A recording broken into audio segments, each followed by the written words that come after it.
Taxonomy is the structure used for organizing content in a logical manner.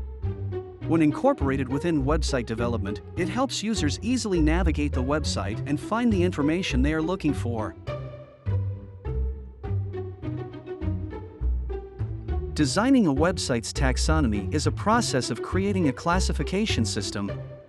This process includes naming and organizing groups that have common characteristics. Websites without a taxonomy system can be difficult for users to navigate, and too often visitors do not find what they're looking for. These frustrated visitors will prematurely leave the website.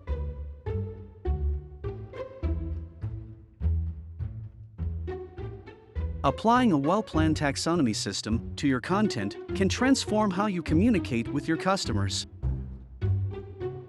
By organizing your information in a way that users understand, you can expect a return on investment through improved content delivery and user discovery. With Enthink's Taxonomy Manager, unlock the power of your information by providing an easy and effective way to tag your content. This product allows your organization's knowledge and expertise to be presented in a more effective manner. For more information, visit us at enthink.com, and let's build something amazing together.